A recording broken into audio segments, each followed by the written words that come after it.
All right, guys, welcome back. Sticks and Stones Unfiltered. Today's guest is going to be Devin Longan. I'm looking forward to it. We worked together for a small period of time, but I did enjoy it. Yeah. Always interesting when we got to talk and, Yeah. and figure out some stuff between each other. And even now that we don't work together, we still talk quite a bit on the phone. Oh yeah, So, yeah. Oh yeah. Any advice I ever have, I always come to either you or Robbie, or either you or Ricky.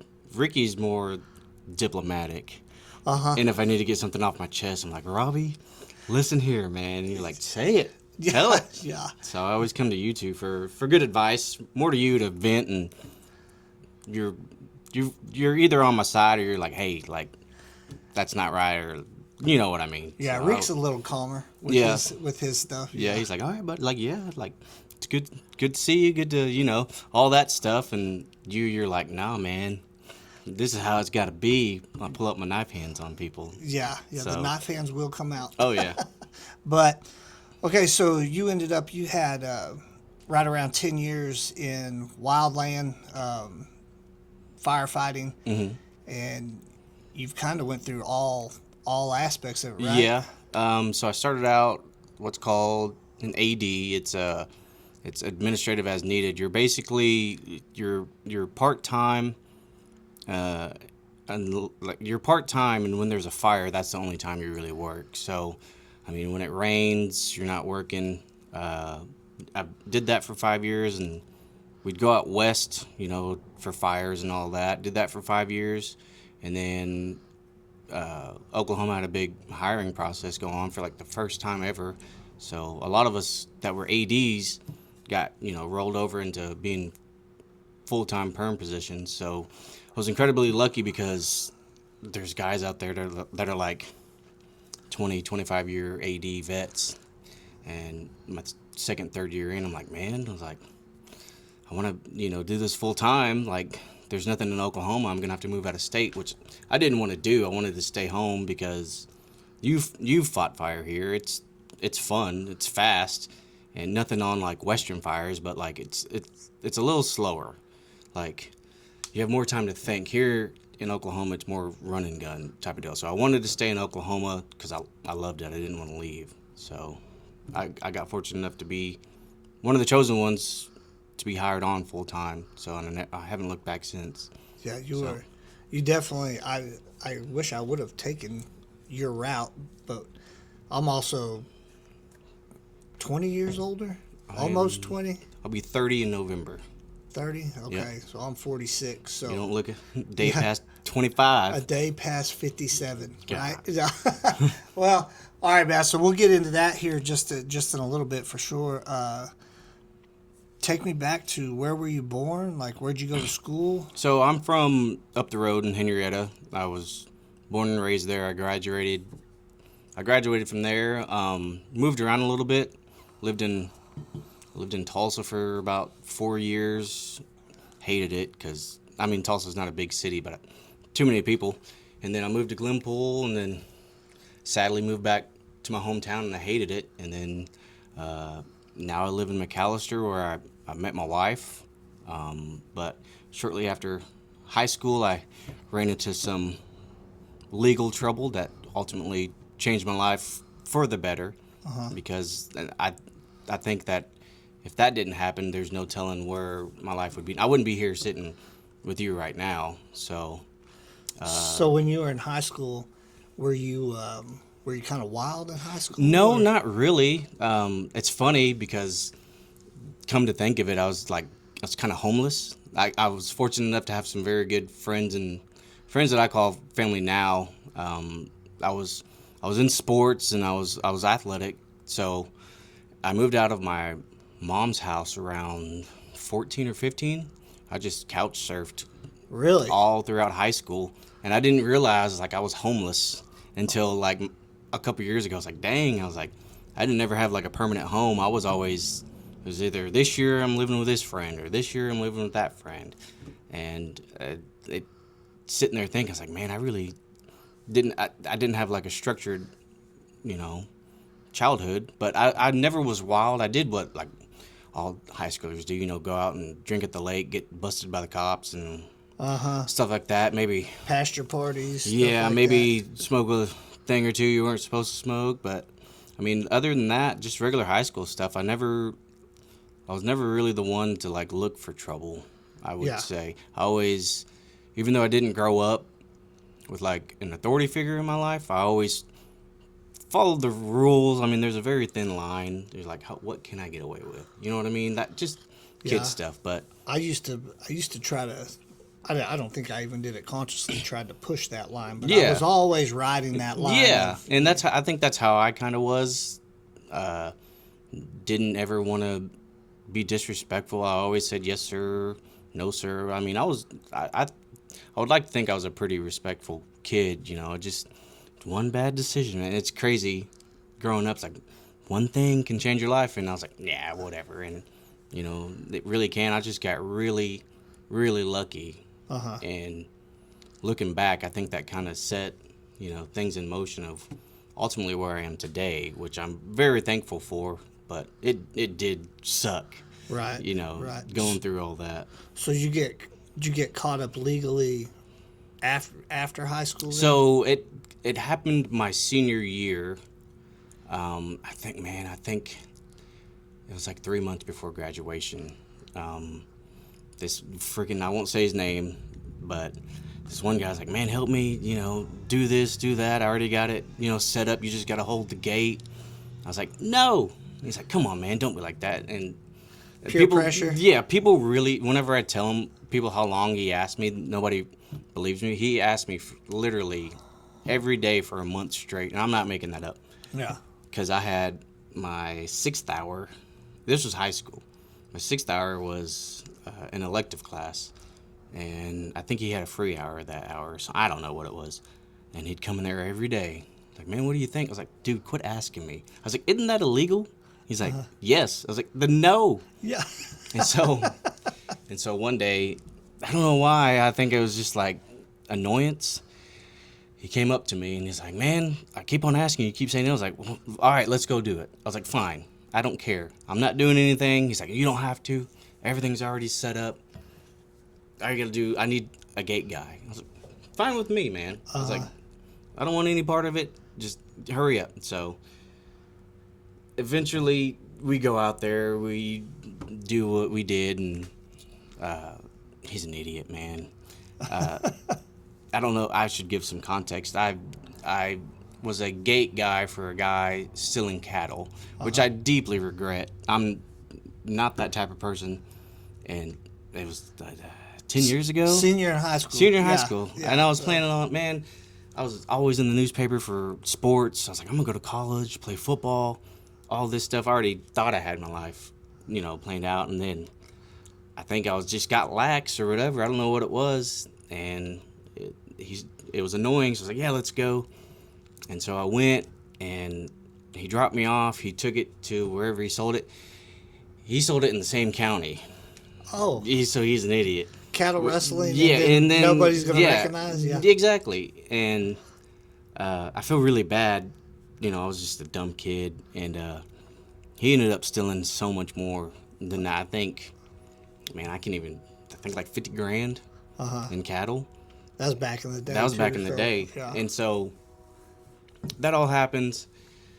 I graduate. Literally, man, it was like 3 days after I graduated. A private investigator came up from Texas, and he did not mess around. There was, I think, like 12 people involved total, which I was the only one that held the gate once, and then all these other people went several times.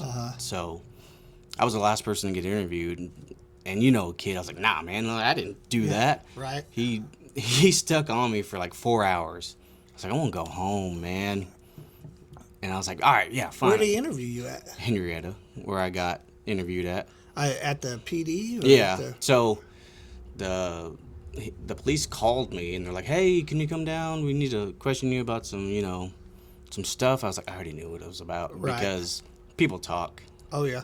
And Henrietta's smaller than McAllister, yeah. so yeah. And so I go down there, and from the freaking jump, man, they're like, we got you. You know, everybody already turned on you. And I was like, I wanted to go play football.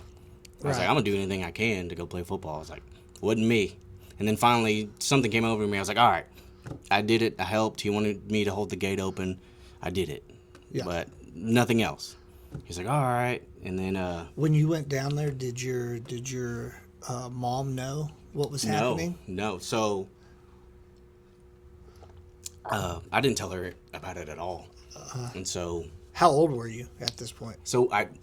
I was 19. I got held back. Okay. So I was old enough to be an adult. Right. But I got held back, so that's why I graduated at 19. And as soon as it happened, I started just tears, just crying. I go to my mom's house. This is how much of a mama's boy I was and how much she loved me. I go there. I tell her what I did. She's like, no, you're not in trouble. They're wrong. I was like, no, like I did it. No, I really did do it. Yeah. Yeah. I was like, it was me. She's like, no. And so she started crying. I started crying. And then from then on, I waited. Like, I went to talk. I was like, well, I can't go to college because, I'm going to be going, something's going to happen soon. Yeah. So I go work for a company, electric company in Tulsa. I'm flat broke. I'm 19 years old. Right. Don't know money. And I'm out on the road. I can't remember where I was at. I think I was El Reno. You ever been to El Reno? Yeah. Freaking nothing over there. Yeah. So that all happened. I basically lived in El Reno for probably 2 months. And I didn't have any money, and my cell phone, young kid, didn't have money. My cell phone got shut off. And so I came back home, and I guess they sent a warrant out. And one of the reason why I got into Wildland Fire, this woman, she's like, I don't want to know where you're at. I don't want to know blah, blah, blah. Like, if you're running, I will help you. And I was like, what are you talking about? She sent me, like, the warrant. I was like, oh. I was like, no, I just had. I didn't know I had. I didn't know I had a warrant out. Yeah. So she's like, well, everybody thought you were running. I was like, no. I was like, I just hadn't, I'm not that type of guy. If I'm in trouble, like, I'm going to go deal with it. And so the next morning, I go turn myself in and didn't see daylight for 6 months. For 6 months. For 6 months. And it was a very hard slap in the face of reality. Like, So you sat in county jail for 6 months waiting to go to court? no, I sat in there 3 months before I got sentenced. Golly. Yeah, so, which I don't come from a rich family. We didn't have a lawyer, so I got a court-appointed lawyer, which, I mean, they're going to be like, take this deal.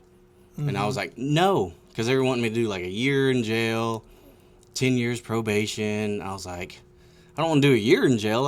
I'm fine with the probation. It's what I deserve. And so they eventually talked it down to 6 months in jail, 6 years probation, deferred. Right. I was like, right. yes, sir. I was like, because I was squeaky clean. I didn't drink and drive. Right. Didn't do any of that stuff. Bad decision. Bad got caught decision. up. Yep.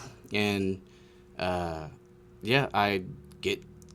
So let me walk you through the process. I show up. What we call. I was living with my aunt. She calls and she's like, "How much is it?" And they're like, "Oh, it's $2,500. That's just my fine. I thought that was my bail."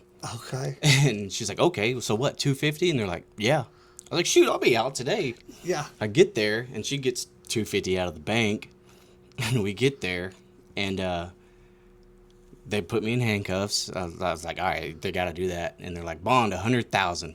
I just looked back at my aunt 100,000. and I say, all right, I'll see you later.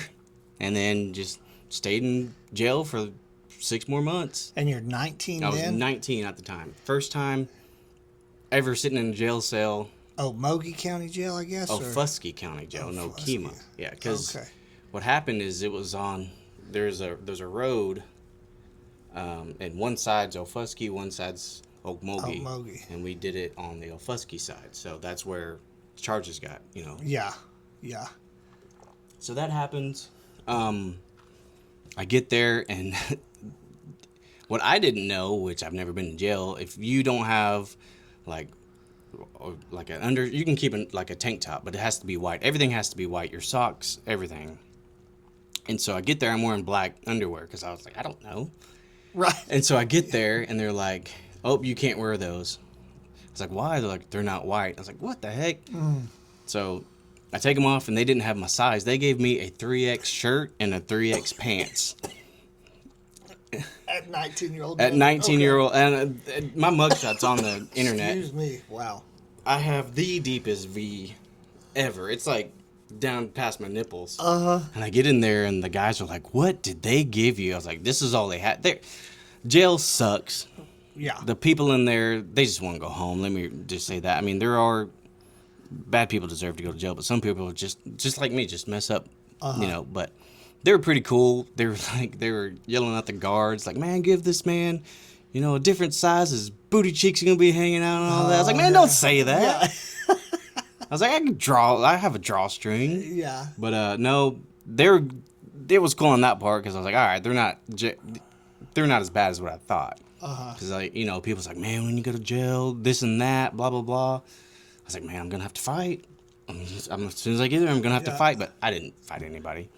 And I get there, and immediately, like, just sick to my stomach, thinking about my life. Like, man, what did I do? I was like, I'm just going to go to sleep. And I go to sleep up on the top bunk, and I wake up, and I'm thinking I'm still at my aunt's house. Or I'm sleeping. I wake up, and I'm all groggy, and I went to put my feet on the floor, and they hung off the top bunk. I was like, huh? I was like, oh, no. I just put my sheet back. It wasn't a bad dream on here. I just put my sheet right back over my head, and I was like, what did I get myself into? I was like, why did I let this dumb decision put me here? And I was like, my life is ruined, man. Yeah. I was like, this sucks. I was like, I'm a failure in life. My mom still loved me, which was cool. Mama's always going to Mom, she loved me. But I was like, man, I let my mom down, let everybody down, And from the jump, I was, one of my friends reached out, and she's like, oh, I heard the news, blah, blah. She wrote me a letter, because I didn't know her number. And so she reached out. I had support from some friends, right. But one thing that broke my heart really bad is on Facebook, my mugshot gets put up, and people's parents who I grew up with are like, hang him, kill him, all that stuff. And really? I called my brother. He's like, man, they're not saying good things about you. I was like, well, I did something stupid. I don't expect to be like, oh, bless his heart. Blah, blah. I wasn't expecting to, like, kill him, hang him, which having livestock is a livelihood. Don't get me wrong. And it wasn't my intention. I didn't have any intentions like, oh, I'm going to go rustle some cattle. Right. And I got off very lucky, very, very lucky. And I don't consider myself a cattle rustler. It was just a stupid decision. I was like, yeah, let me get this guy off. Holding the gate one time. Holding the gate. Like, yeah. But I knew what was going on. I was like, let me just shut him up and be on my way. I'm going to go college, live my life. Yeah. Nobody's ever going to know about this. Oh, yeah, people knew about it. Yeah. So I get to jail, do 6 months, which the first 2 months sucked because you're reevaluating your life. I was like, okay, like, what am I going to do now? I have this on my record, blah, blah, blah. I can't do, because I wanted to be LEO. I wanted to go to college, and I wanted to be a hypo. And I was like, man, I can't do that now. My life's ruined. I'm not going to have this on my background and blah, blah, blah. And I was like, man, I don't know what else I can do now. So the first 2 months, I was just thinking about my life. Excuse me. And then I get sentenced. They sentenced me to 6 months. But I got very lucky because I was one of the first people in line whenever I, being sentenced, and the judge reads off my name. He's like, Devin Longan. I was like, yes, sir. He's like, back of the line. I'm going to make you go last. I go, oh, no. Oops. Yep. I was like, oops-a-daisy. And so it's just, everybody goes. It's just me, the jailer, or what do they call him? Bailiff or whatever, and the judge. And he lays it on freaking heavy. He's like, why should I give you a deferred sentence? And the lawyer, he actually stuck up for me. He's like, oh, he's 19. He wanted to go to college, try to play football. And he messed up one time. And he's like, I'm really having a hard decision on giving you a second chance. He's like, he said some other stuff and blah, blah, blah. He's like, all right, I'll give you a deferred sentence, but no time served. So I would have done 9 months. And then at the very last second, he's like, all right, time served. And, gave me 6 months, which from then on, I just had to do 3 months. I just went back to the cell and I just hung my head down low because I was that close. Right. I was that close. And I knew it too. I was like, God, whoever is up above gave me a second chance, and I probably shouldn't waste it because there's a lot of other people who don't get that chance. And so I do my 6 months. I get out. I turned 20 in jail, which I didn't tell anybody because a kid turned. We were about the same age. A kid turned 20 like a week before, and they all got their sandals, and just every single person in that cell just boom, just got them good. And so I turned 20 in jail, didn't tell anybody, and they were like, "We were gonna get you, we were gonna get some sandals and beat the crap out of you." Like, damn, he's been 19 for 6 years. And somebody was like, "When's your birthday?" I was like, "It was last week." They're like, "Huh?" I was like, "Yeah." I was like, "I turned 20 in here and didn't tell anybody." Yeah. And so I get out of jail. I go back to the old job I had. So when you get out of jail, though, was your deferred sentence complete? No, I had 6 years probation. 6 years. 6 years after you get out. Yes, which I'm thankful that, I got a deferred. I went to go see my probation officer, and she's like, "This your first offense?" I was like, "Yeah." She's like, "Drugs, alcohol?" I was like, "No, ma'am." She's like, "And they gave you 6 years deferred?" I was like, "I'm just lucky to get a deferred." And she's like, "Did you have a lawyer?" I was like, "No." She's like, "Oh, you got." Yeah. She's like, "I shouldn't say this to you, but you got screwed." She's like, You did. I mean, you did for sure. I mean, first time you've been in trouble and you end up with 6 years on probation, like. And I mean, it wasn't a light crime. That's a serious crime. Oh, it's a serious crime. I mean, I definitely see people doing a lot worse stuff. And that's what she said. She's like, there's people that do far worse things than that and get a year, 2 years. Yeah, your case right there is probably a pretty good example of being able to afford a good lawyer can get you out of a lot. And of stuff. That's what she asked me. She's like, "Well, does your family have money?" I was like, "No." She's like, "Yeah, like you were, up against the odds immediately." She's like, "Yeah, they were gonna get what they could get from you," and so. But you finished all your time in county, right? You never. My 6 months, yes. Okay, and then so when you went on probation, was it through the state of Oklahoma? No, it was DOC probation, Department of Corrections. Yeah, so was that the state? Yeah. Okay, then I went through there. I went to work back at the old company I worked for. And I met her, and she's like, "Yeah, you got screwed, blah blah blah." And then I was like, "You know what?" I turned 21. I was like, "You know what? I'm gonna go to college.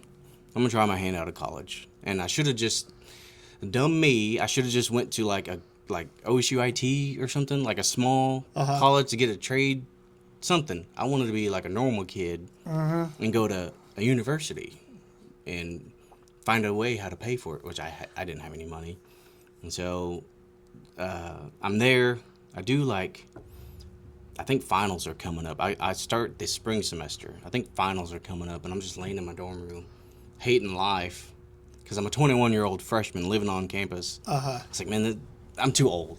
I was like, I should have just. And there's another thing too. I didn't think ahead. I was like, I want to be normal. I want to be a normal kid for a little bit. And I'm laying there. I was like, what did I get myself into? I don't know how I'm gonna pay for next semester. Right. And then this is how I got into Wildland Fire, because I was asking around. I was like, man, can you still be, a firefighter with a deferred sentence? And everybody's like, well, yeah, it just depends, blah, blah, blah. Yeah. The not politics, but like the degree of the crime, whatever. And so my friend's mom, who I lived with, they took me in for a year. Me and her are like brother and sisters. And her mom's basically like a second mom to me. And so I call her because she brought it up in high school. And she's like, "Do you know what the BIA is?" I was like, "No, I never heard of it." And she's like, "Oh, they do like the wildland stuff." I was like, "In Oklahoma?" Right. Like they jump out of helicopters and airplanes or in Oklahoma? She's like, "No, none of that." I was like, "Oh, okay." Forgot about it. And so I called her up.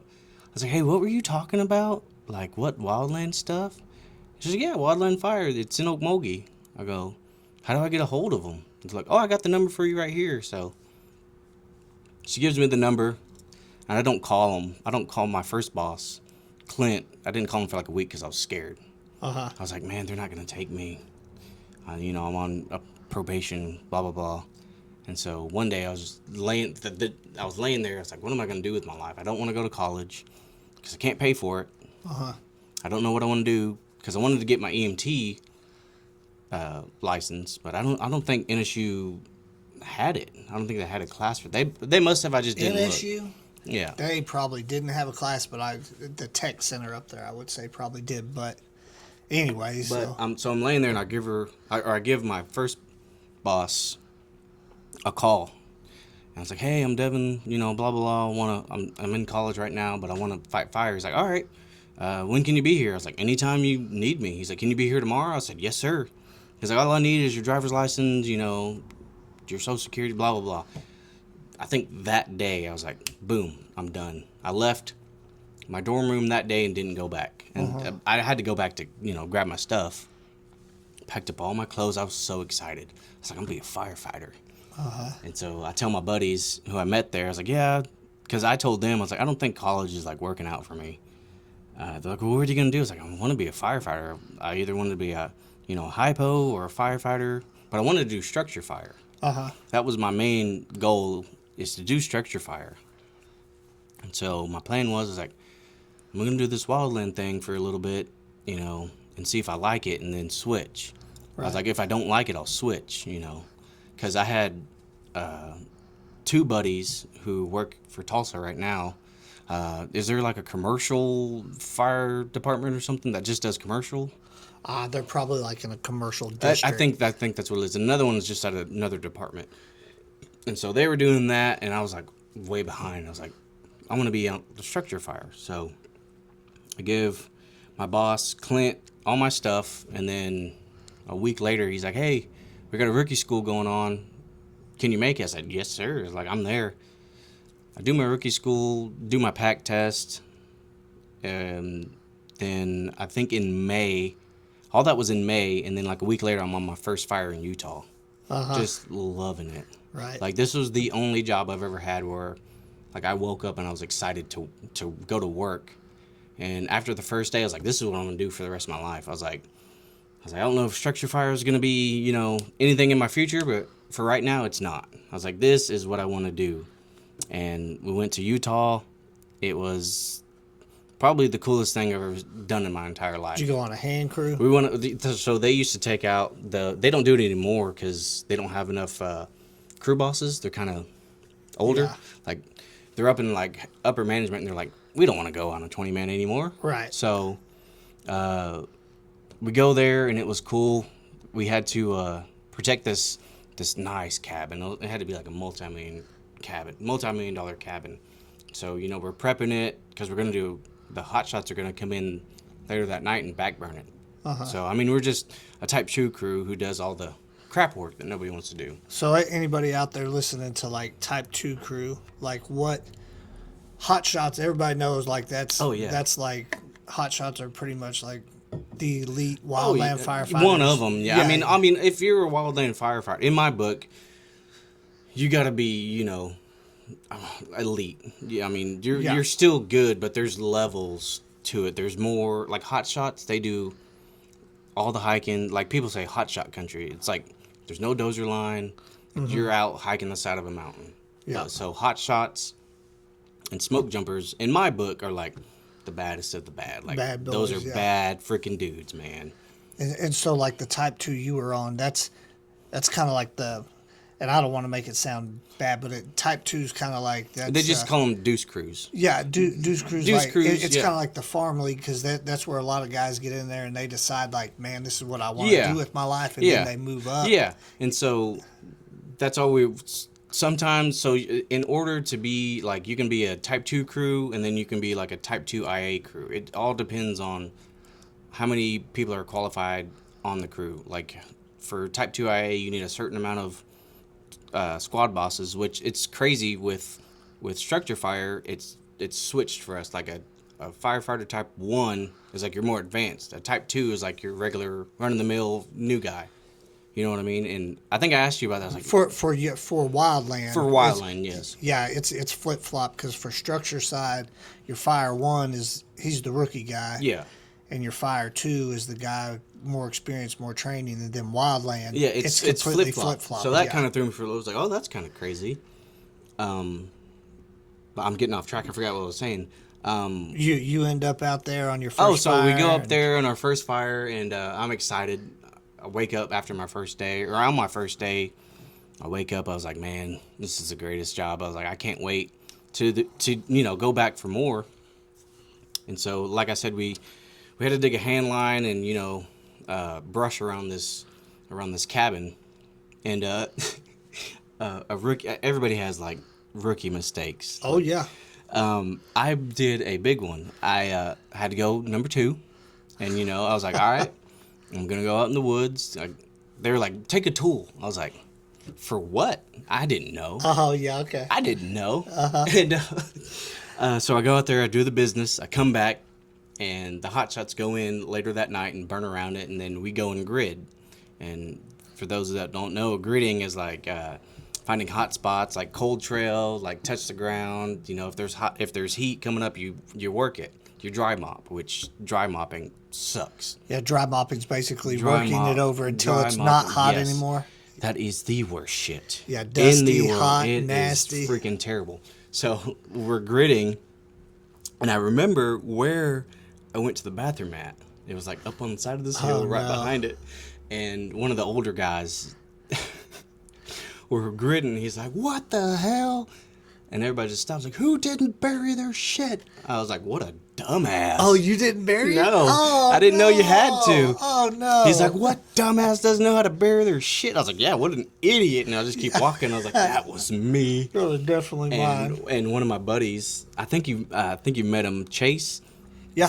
So me and him started together, and I didn't tell him, but like a couple years ago, I was like, "Hey, you remember when we were in Montana and somebody didn't bury their their stuff?" And he's like, "Yeah." I was like, "That was me." He's like, "Oh my god!" And he's like, "You played it off so well." I was like, "Yeah," because I was embarrassed. I didn't have a choice. I didn't have a freaking choice, man. If you would have owned that, you would have. Oh yeah, I would probably been like the poop guy or Yeah. some crappy nickname, literally. But after that, we went to Montana shortly after that, and Montana is freaking gorgeous. I think I did like 4 rolls back to back up there. I think I was gone for like 38 days straight, which I was single. So I was like, yeah, I'm freaking stay gone and make some money. Yeah, Wildland, especially when you're young in it or new to it, Yeah. you're going to be gone a lot. Oh, yeah. And that's why it is a young guy's game. It's a young guy's game and a single man's game. And it's being married now. I heard that from, guys. It's like, man, once you start settling down, having kids, like, you're going to not want to go out. I was like, yeah, whatever. I'll make good money. I was like, this is my life. I'm not married now, so I'm going to work as much as I can. I'm going to get me a wife that understands. I was like, right? I'm going to get a girl. I'm going to get me a lady. She's like, yeah, you that go. wants me to be gone exactly. all the time. Yeah. She don't want me around. She wants that paycheck. Yeah. Which I found one, and she's like, I don't care about that paycheck. Like, I want you home. Like, you're gone way too much. And she's like, what are you going to do? Because we weren't married yet. We were just dating. And she's like, what are you going to do if we, decide to eventually have a kid? And I was like, we'll cross that bridge when we get there. Yeah. Because I didn't know. Right. That was a scary question. I was like, what am I going to do? Mm-hmm. And so, after having a kid now, I'm just like, I would quit my job so fast just to take care of my boy. I was like, I don't give a crap about anything else. This job, I love this job more than anything else. But I love that kid more than anything else too. I was like, I would quit this in a heartbeat if it meant, if I had to. If it come down to it, you don't have a choice. Yeah, exactly. Because you don't ever want your kid wondering like, well, did they love the job more than they love me? You know, like, and going out and getting those fire checks, it is a very nice check, and that's what I used to tell her, and it. Never registered with me. I was like, man, I gotta go out and make this money. And she's like, you can make money somewhere else. She's like, you don't always have to leave. I was like, yes, I do. It's it's good money. And I always tried to, get that through her head. And one day it clicked for me. I was like, oh, she just wants me home. Yeah. She wants me to be actually home and be with my boy. And being on the road, it sucks. It is rough when you become accustomed to those roll checks. Like, I'm going to take as many details as I can so I can stack this. Yeah. But some families can pull it off. I don't see how. I really don't know how firefighters that are in it 30 years, how, and nothing on them. If that works for them, right. Then more power to them. But it doesn't. It doesn't work for me, which I love my job, and I have the opportunity to be like, oh, I'm going to sit this one out. Yeah. But I still have a duty to go do that job. Right. Like if they're like, you need to go, I was like, yes, sir. But if they're like, oh, do you want to go? I was like, nope, I'll stay home. Yeah. And let other guys go. Let them go make overtime. I was like, I want to be home. Right. You know what I mean? But I've always wondered that, even before I had a wife and a son, and I always thought I was going to be like them. I was like, yeah, I'll just find a wife that's okay with me being gone all the time. Yeah. Because I'm making good money. I didn't know Wildland existed. I mean, as far as when I was 19, stuff like that. I knew it did out in California and places like that, but here in Oklahoma, I had no clue there was even options. I don't think a lot of people know, unless you're in this part of Oklahoma, southeastern. Because 30 minutes east, you got the mountains or the hills. Yeah. And there's a lot of state and forestry over there. So I didn't even know about the Oklahoma State Forestry, honestly, just because unless you're over there, the way they operate, you might see them in the mornings, you might see them checking in, checking out. Yeah. But here in McAllister, we're still within their range of, quote unquote patrols. Yeah. But those guys aren't supposed to go. Or when I worked for them, we weren't supposed to go on the west side of 69 Highway. Okay. So because I think the protection boundary is 69 Highway. And so anything west of that, I think either the VFDs get it, but what I do now, they weren't around. Right. You didn't know anything about it. Yeah, exactly. Yeah. And so I pull up in my work truck and everybody's like, what is this? Who are you? Who are you? I was like, oh, I'm with so-and-so, They're like, oh, how long has this been going on? It's like, oh, it's newer. And it's like, we've never seen you guys around. I wish the agencies would have had more of a push throughout the areas. You know what I mean? Because it's kind of concentrated in certain locations, Because I think I would have probably tried to gravitate towards that. And I think I've always said we need put on programs, go to high schools, because there's some kids who don't know and they find it interesting. Like me, I didn't know. Right. And if Smokey the Bear came in high school, I was like, man, get out of here. And then it just needs to be presented in a way that hey, you can do this as a living. Yeah. And I think that's why nobody knows. I think the career days, right here, they have a huge expo thing for juniors and seniors every year. They should have all the agencies, because the municipal fire department will come out to it, but there should be the tribal agency there. Oklahoma State should be there. BIA should be there. Government should be there. Let them all know, hey, this is actually something. And it would open up the job market. I think so too, because everybody's like, oh, we need more local people. It's like, well, you need to let people know what this is and what it entails, and it's like that's how you get people. If you want people, you go after. That sounds bad. You go after the high schoolers. Yeah. You go to the expo. I went out there last year, and I had a bunch of kids come. I was like, "What is this?" I was like, "Wildland Fire," and they're like out in California. I was like, "That's exactly what it is." But here in Oklahoma, Oklahoma has fires. I was like, "Oh yeah." I was like, grass fires. Yeah. I was like, you go east and you have fires in the hills and all that. We didn't know that. So I think me seeing that, I was like, okay, it can work. It grabbed, probably not. They're high schoolers, they don't care. There's a free day off of school, but there's at least a handful. It's oh, that's really interesting. even if you catch a couple, because those couple are going to have a couple of their buddies too, Yeah, and I had a couple people are like, oh, well, like, how do I get into it? It's like, well, there's, different ways you can. I always love trying to get people in touch with the right people. Like, somebody's like, how do I get into it? It's like, well, I got this number. I got this guy. Like, give them a call. They want all the people they can get. And, of course, they got, like, I always tell them, go AD. Like, go AD and then try to get a full-time job. If you want to do Wildland Fire. For ADing, that's kind of like getting your foot in the door. Basically, yeah. So ADing, which, I mean, they wanted, back in the day, they're like, oh, we want you to AD.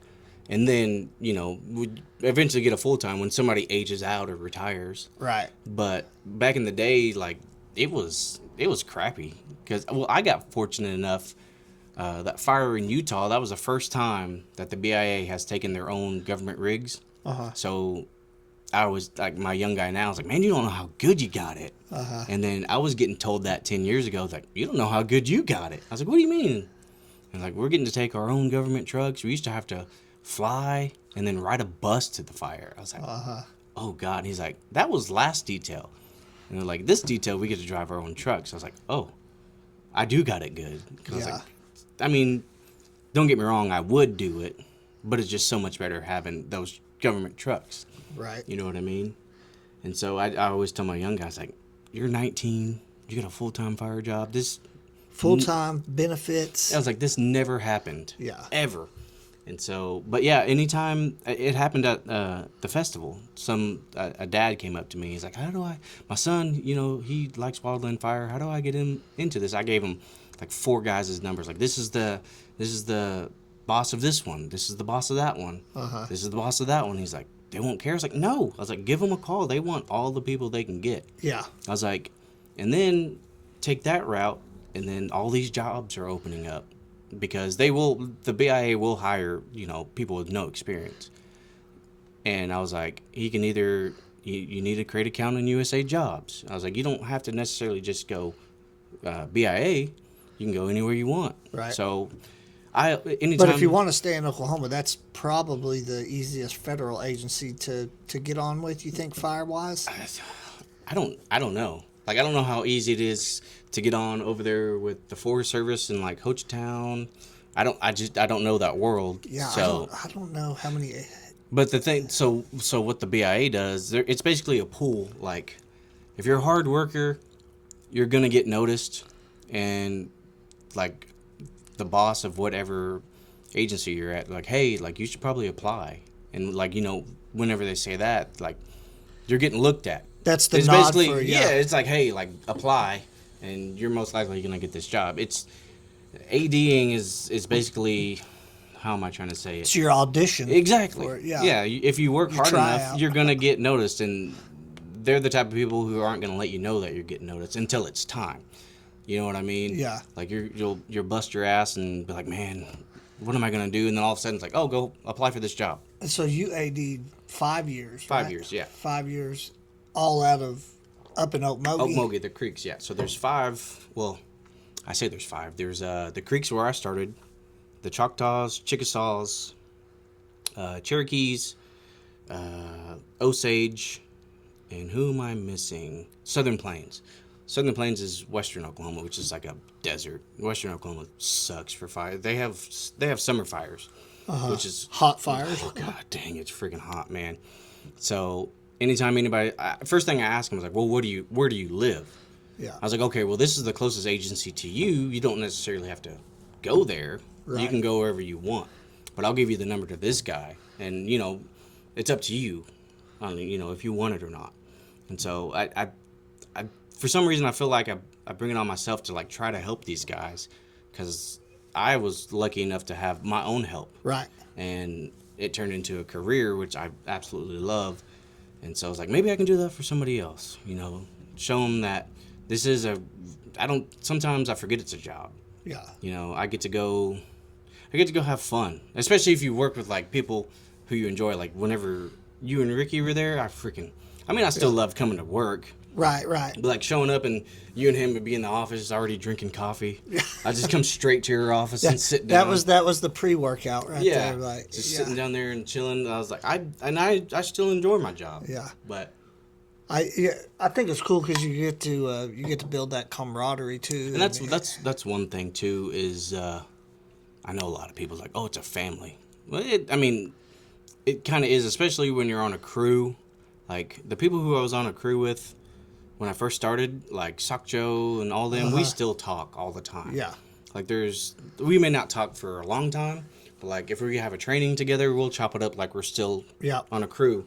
And I think that's like, and nowadays it's not like that. Like a lot of people don't know this person, and younger guys was like, how do you know him? I was like, we were on crews together. Yeah, like, we fought fire together. I was like, we would spend 20 days together, camped out. You had to talk to each other. Yeah. You know, and of course, me being the youngest one, me and Chase, we'd always get picked on. Right. You know, like being the youngest one, you're gonna get picked on, and then you get to pick on somebody else. Right. So it was hell. Like they would say some things to me and Chase, and we'd look at each other. It's like, do they mean it? Like, you know, just being in our own heads. Yeah.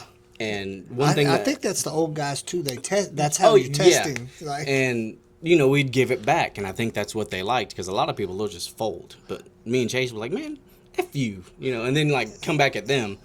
And so one of my buddies pulled me aside, and he was like, I hope you know they don't ever, you know, mean it. I was like, no. But like in my head, as a young 21-year-old, I was like, do they mean it? Yeah. And they're like, no, if they didn't give you crap, they didn't like you. And that's one thing that stuck with me. Because I've had people be like, some of my guys be like, do you like me? And I'm like, well, yeah. I was like, what do you mean? And they're like, well, they would say like, I don't want to get too much into it, but they would say something. I was like, dude, if I didn't give you crap, I wouldn't. That's right. If I'm silent around you, that's what I tell them too. That's a clue that I don't like. I don't like you. I don't want to be around. It's not you. like I don't like you. It's just like, oh, I don't really like want to. I don't care to carry a conversation. Maybe I don't trust you. Yeah, you know. Yeah. Not, it's and things like that. So I've had my younger guys or like guys on different crews like, man, like, I don't know what it is about me, and they're like, do you like me? I was like, I joke around with you all the time. Yeah. They're like, oh, okay. I was like, dude, what if I didn't like you? I wouldn't give you shit all the time. Right. And things like that. And so, being the youngest one, there definitely was times I'm like, I was sitting there thinking, I was like, do they mean what they say? Right. And it could be just insecurities. I don't know what it was, but it made me the firefighter who I am now, because you got to have freaking thick skin. And I'm sure it's the same in structure fire too. Yeah. Well, you can't. You better have your drawers strapped on. Yeah. Because like we're gonna roast you. Yeah, and like, it's part of building. It all falls back to camaraderie. Like who. It sounds terrible. Like who can you say the worst things to and not get in trouble with? You know what I mean? Talk about some just awful things and like, oh, yeah, I can say that around them. Yeah. And there's certain people you can't. Well, and there was always too. I mean, like you gauge your people to your audience. Like I know what I can say to some of my brothers, and then if I was to say something one day and the reaction came back different than normal, that might be my clue. Like, hey, something's going on. Yeah. Like when not everybody's around, I'm gonna hit that person up and make sure everything's cool with them. And there's been times before where it was like, hey, are you getting banned? Something, and I was like, okay, cool. Yeah. So the easiest person I can tell that with is Chase, because like I said, we started together, and I try to joke around him, and he'd hang his head down low. I was like, dude, what's wrong? He's like, man, this, and that. Yeah. So, I mean, there's people you can certainly talk to, and there's people I'm not saying there's bad people, but there's people you just don't jive with. Right. And so, falling back on the crew, that's all. Like the 20-man crew, of course there'd be some oddballs out, but like at least 16, 17 people all get along. And just because we were a Type 2 crew doesn't mean we didn't work. Right. Because if you're around people you like, you're gonna work hard. Because if you don't, they're gonna fucking tell you. Sorry, okay, that's cool. All right, this is family oriented, Yeah. but they're gonna tell you about it. Yeah. And just eating dinner, like, well, fucking so and so didn't work hard today, and I worked harder than he did. It's building. You don't want to sandbag anybody. And in doing that, it's like a competition. Like who's working the hardest. Right. You know what I mean? Did you see where it became competition between like crews too? Like it was hey, how much? Well, did you see how much they got done versus how much? So like all the time, man, hiking. if you've never hiked before, Yeah, yeah. and you just like, because I was like, man, I'm athletic. I go to the gym. I can hike. In Utah, it's straight up. Yeah, I'm not a hiker. And I am a flatlander. and believe me, if, like, so when you're hiking and you're gassed out, you say hold. And if you're the person that says hold, boy, get ready, because the rest of the day you're like, oh, I guess you can't hike. I guess you're just lazy. Blah blah. Like just giving you shit. And so, Sock Joe, he's like, I was a little tired. And he's like, you know him. He's like, man, you young boys just can't keep up. He's like, I'm 40 years old. He's like, the day I say hold is the day I quit. Yep. I was like, what are you talking about? I was like, because I think I said it once, and that was the last time. Yeah. Because my shoe was untied, and I used that as an excuse. Because my calves were just on fire. I was like, this is a totally different animal. I thought this was going to be easy, because sports came easy. I'm not trying to, It's totally different. It is. And he's like, you said hold today. I was like, no, I didn't. He's like, yeah, you did. I was like, my shoe was untied. He's like, couldn't be me. Yeah. So I was like, all right, from here on out, I'm never saying hold. Yeah. Ever again. I was like, I'm gonna die before I say hold. But working around people you like definitely makes work a whole lot better. Like, I enjoy coming in and seeing those guys and joking around and all that. And so they thought about bringing crews back, but like I said, all the people that used to are like in their 50s. They can still do it, but they don't want to. Like, their upper management, like, I don't want to do that anymore. Well, so let me ask you this. It boils down to task books. Yeah. I like it's the task books are kind of, I think they're a great thing. Yeah. You know what I mean? Like, I think they're a necessity. But it's almost like sometimes they just get so bogged down. It's like the same guy has the same task book. And I'm like, damn, there's got to be we don't have to pencil whip it, but isn't there a fast track we can do where we send them out repeatedly in that training role? Or I mean, so what the committee looks at is how many, like, we call them details. Yeah. How many details out of state have you been in that position? Like, if it's all in Oklahoma, you're like, no. Like, you need to get out of your comfort zone and go do it. And why do you think they look at it like that? Just because different agents, you wouldn't be working with the BIA. Like, you're working with people, task force, divisions you don't know, is what I'm assuming. From what I'm not on the committee, but just people who are like, oh, we look at, different factors. Like, you may be really good in Oklahoma at fighting fire, but you go out of state and it's different. You're going to have to integrate when you get out there with somebody. It all comes with experience. You could be the best wildland firefighter in Oklahoma, but let's say you're in control of a fire in California. Right. It's totally different. Like, the terrain's different, the fuel's different. Like, how are you going to respond? Right. And so they look at that. They want you to have.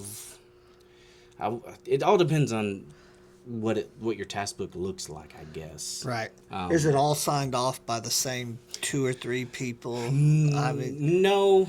I mean, so like my boss could put his signature in every single task book, but if he's my final evaluator, every task book that I have, they're gonna be like, "What's up with this? What's up with this?" Like, he's your final evaluator every time. Like, no, they're gonna kick it. They call it getting kicked back. Right. They're gonna be like, no, we want like something different, someone different. Like, it can't be this guy every single time. Yeah. But that same dude can put. They call them signatures. He can put a signature in your task book. Every task book you have. I've done it like where I was the final evaluator for one guy, and then he brought me another task book. I was just a signature. Yeah. You know what I mean? So like that's the huge difference between the structure side and the wildland side is on the structure side, like, or at least for me, from what I've seen, is like on the structure side. Oops.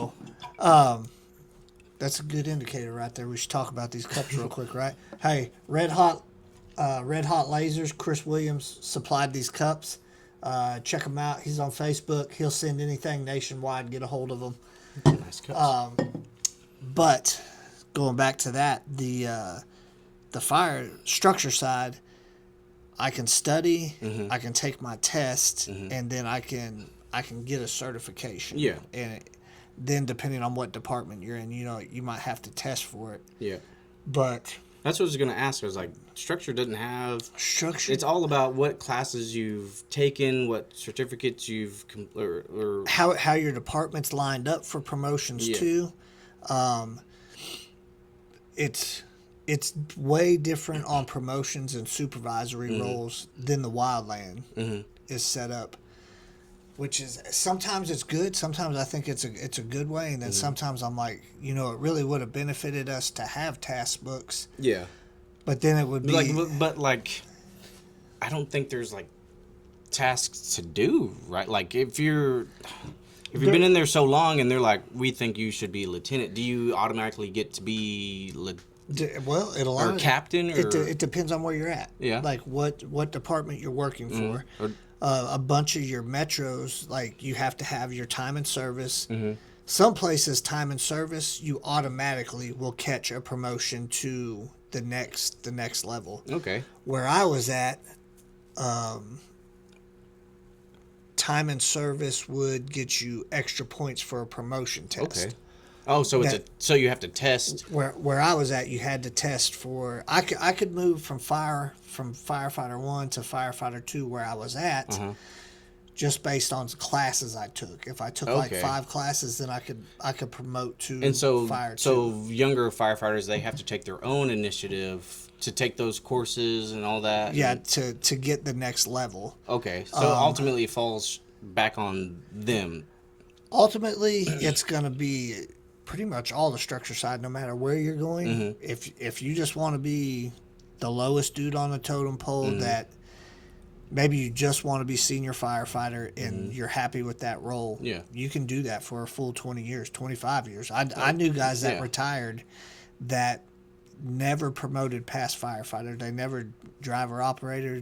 They just like what they do. I mean, that's sort of the same with Wildland. Like, you can be hired on full time and you can stay in that position until you retire. Yeah. But I mean, there are people like that, but it's hard. Like, I'm guessing with structure, you got to wait till somebody retires, right? Yeah, you're pretty much going to have to fill a slot. And there's no AD in. Yeah. You can get on as a volunteer somewhere, but God, I hate to even say that though, because like I know Tulsa Fire, those guys, I'm pretty sure they have to burn their own leave to do it, but like I know some of those guys do AD work. Yeah. For and go out and fight fire other places. But, well, so there's some place that you have to use your comp time.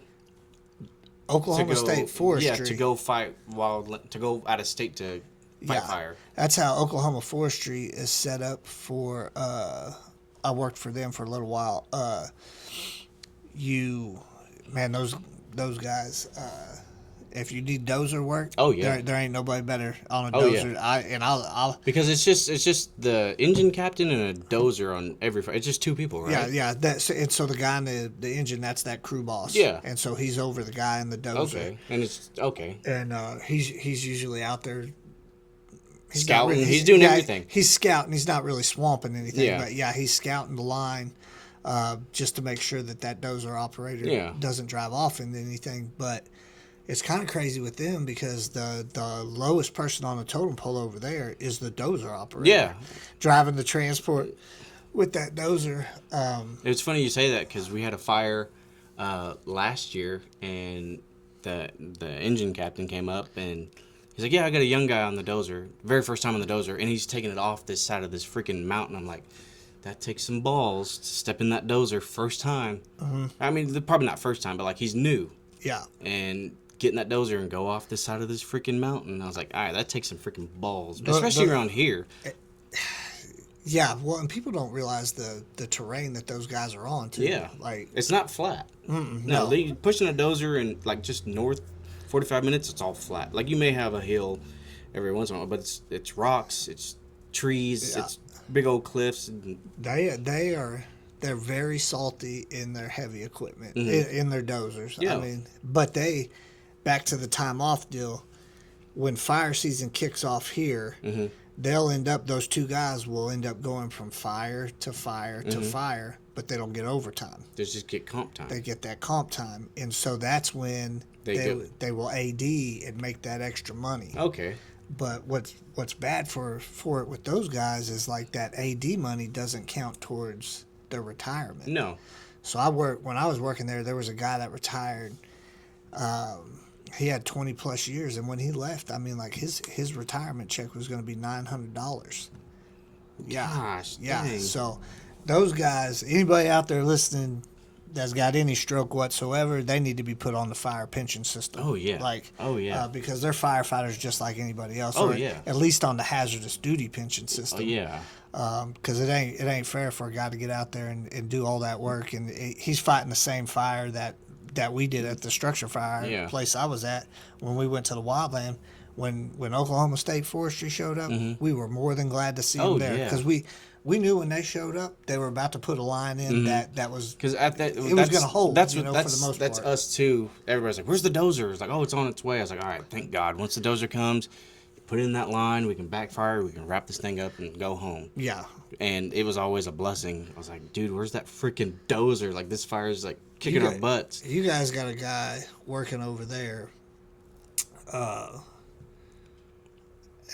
He's a savant on the dozer. Yeah. He came from OFS. He retired from there. Oh yeah, I know. You know Okay, who I'm talking about I know who now? you're talking about. That dude there is. When I was learning to run a dozer, I had to follow him. Yeah. He didn't care. He's like, "I'm going off of this hill didn't right care here." at all, and I was like, "Let me make sure my seatbelt is Yep, on." And yep. I was like, and I watched him. Had I not seen him go down Yeah. at the grade he went, and they were like, "Just bury your blade." Oh yeah. And You so like steer with your blade. I'm like, Yeah. Like there's too yeah, many I'm like, calculators. wait, I'm not about gonna- to steer this thing right Yeah. over itself. But Yeah. he, that if you ever get a chance to see him operate, watch him, because I don't think he ever jumps on it. It's, well, I mean, he's had enough time now. He might Yeah. just be like, He's forget like, it. yeah. But he is, I think a he's savant's bad the to the right bone. word. Yeah. He was one with the machine for Yes. sure. Whenever I worked with the BIA, I was on heavy equipment, and I was just starting out. And they're like, "Oh, we're gonna take you down, to McAllister's. They got a fire down there. You're gonna run the dozer." I'm like, "Okay." And I get there, I was like, "Oh God." I was like, "Well, this is the good place to come because we're all flatland.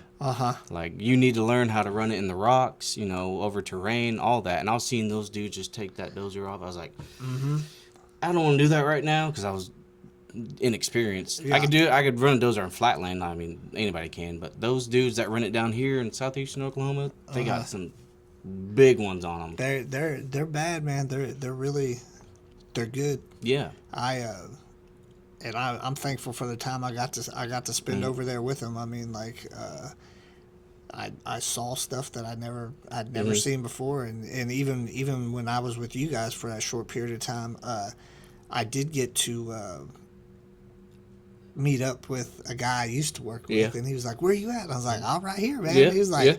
so, and I still talk to him every once in a while. He's good people, but okay, so. Well, we went way out there. Way weren't off we? track, Okay. yeah. So AD'd 5 years. Then you go full time. So I go full time. I was on a hand crew in Seminole. This is all brand new in Oklahoma. This was I think 2020 when the BIA got money from the government. It was like, take this money, build what you can, hire people, because the only full-time employees really there was at Region, which is in Muskogee. All fire, goes through Region, like the Choctaws, the Chickasaws, Cherokees, Osage. All of it goes through the Region. So that was the main perm fire guys. And then you had your agencies, like they're not FMOs, they're called range technicians. It's basically an engine. It's an engine boss. If you're an engine boss and you get that job, that's your range technician. But it's a big responsibility now to think about it, because the grade you're at, you're in a supervisory role for these knucklehead ADs. And you got to worry about all the logistical stuff of it. So just the people that are range technicians over these agencies were the full-time people. So I was fortunate enough to be one of the lucky ones to be hired on first, and I went to Seminole. Was on the hand crew. It was for fuels. It's called fuels. It's just prescribed burning. That's mainly what we did. Still would hop on fires every once in a while, like if fire danger was really high. But we're mainly just prescribed fire. Our wildland fire was considered secondary. We weren't primary fire. We're primary fuels. And we'd still, hop on fires, when we could or when they needed extra hand. Right. Did that for, I think I was with Seminole for a year and a half. And then I switched to heavy equipment, which is fuels. And whenever I tell people this, they're like, what is it now? I was like, it's still prescribed burning, but heavy equipment, it's heavy equipment. You got skid steers, dozers, excavators. You're basically land clearing. You're clearing all the understory, brush, trees, and then you take the trees out, you let them cure. We always let them cure for, I don't know, depending on where we're at in the season. Like if we did a project early in the season, we'd stack those trees and let them cure. And then at the end of the season, we'd do a pile burn. Right. So we would do a pile burn, and then the next year we'd do what's called a broadcast burn, which you burn the whole unit. So that's what I did for, I want to say that was 3 years. And you were operating those 3 years like your job was heavy equipment, doing that stuff. Yeah, heavy equipment. And then in the summertime, I would go work, southwest United States, and then we'd go up north to Montana for fire. Do all that, hit anywhere we really could. So I did that, and then I switched to my job now. I'm still doing the same thing I do. It's more fire now than it is burning, prescribed burning. I say that, but who knows? Like I may do more prescribed burning, but now I get to fight more fire now. Yeah. So I've been here for November will be 2 years. So now, where you're at now, or in general, I mean, just on let me think. You're with a tribal agency now, and Oklahoma has 3 actual tribal agencies. Is that right? Let me see. The Cherokees are tribal. Osage is tribal. I think there's just 2. Nope. Cherokees, Osage, and us. So 3. There are 3. Three. Yeah. And then but they still fall under as far as like fire wise, if you're gonna do certification.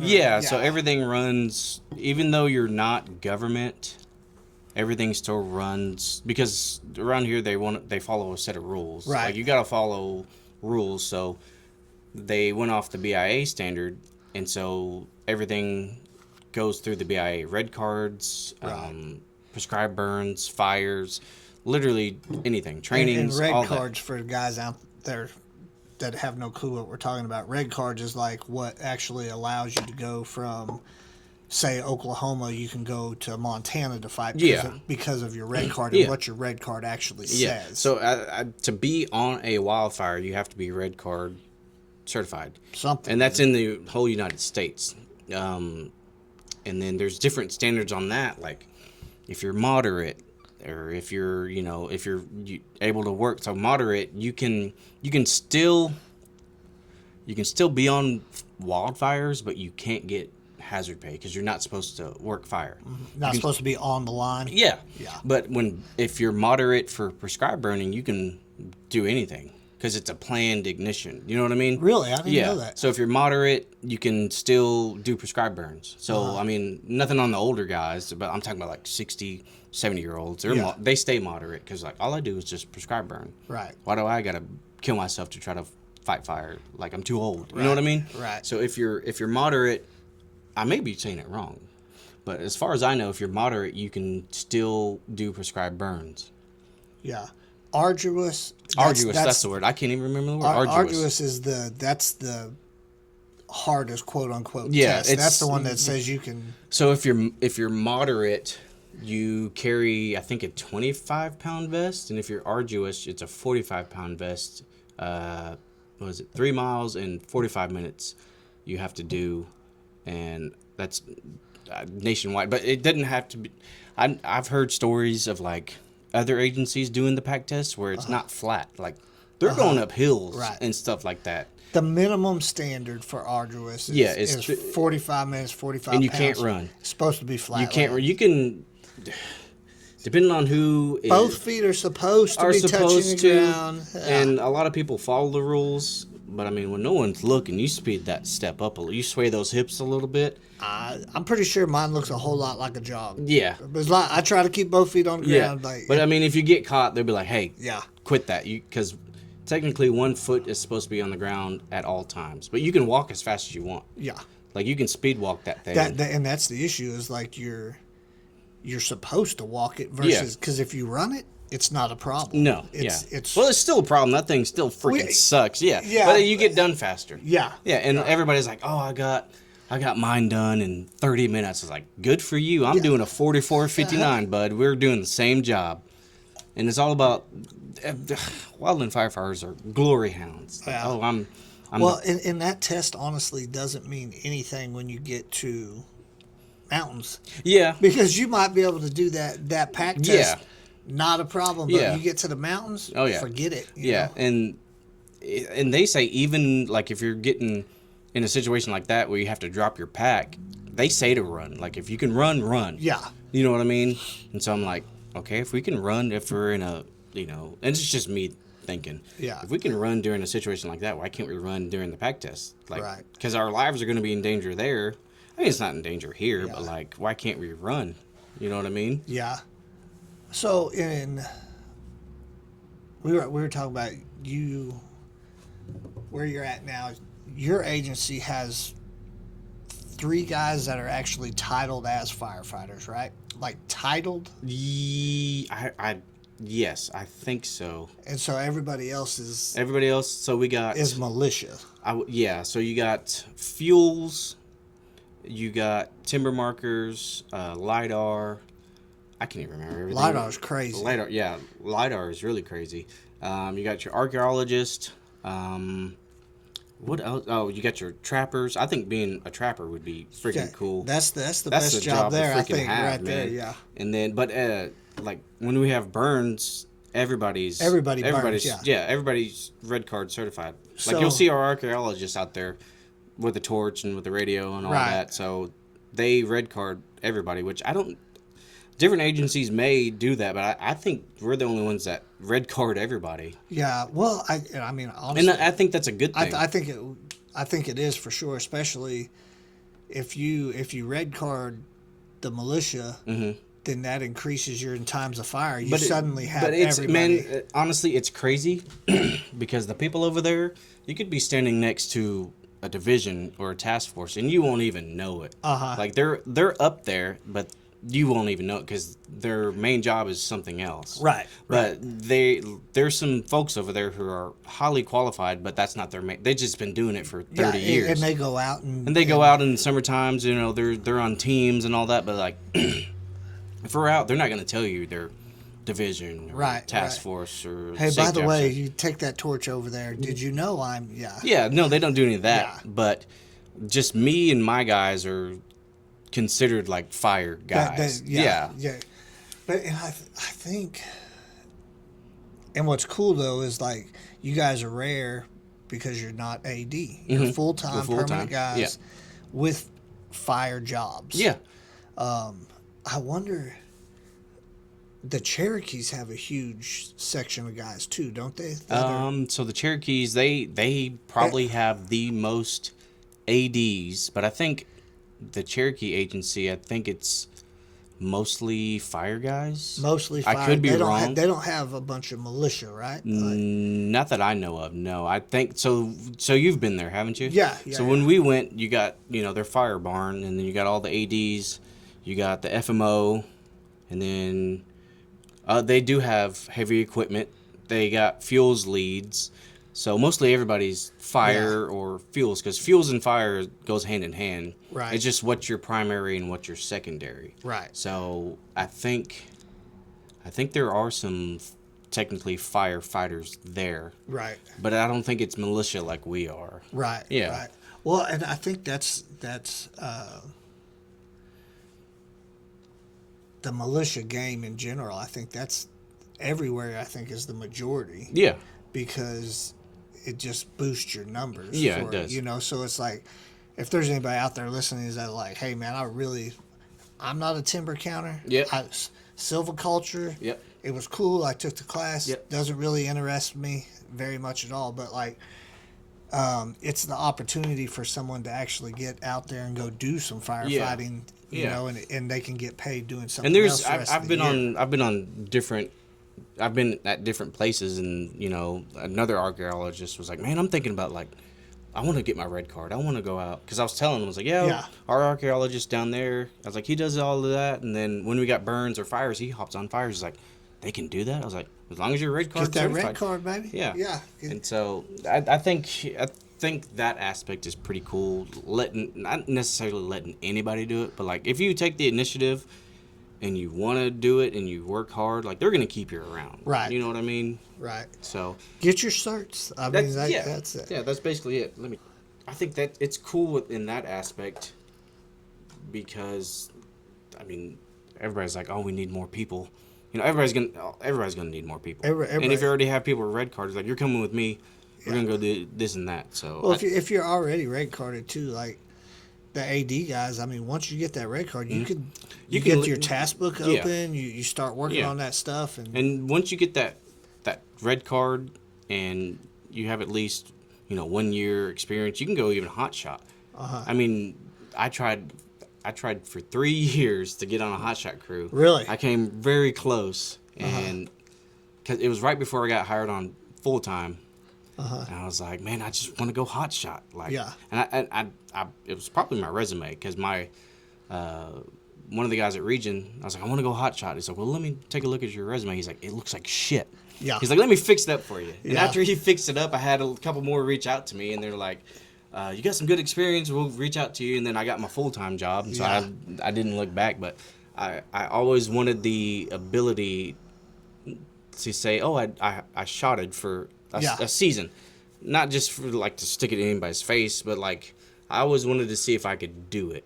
Well, yeah, I mean, and that's something too. Once you, I've damn near never been in any kind of shape to say I was ever even close to doing that at all. Yeah. But it would have been cool to be able to say, yeah, for a season, this season or these 2 seasons, I actually did it. The cool thing about the BIA now is they're making good relationships with these hot shot crews.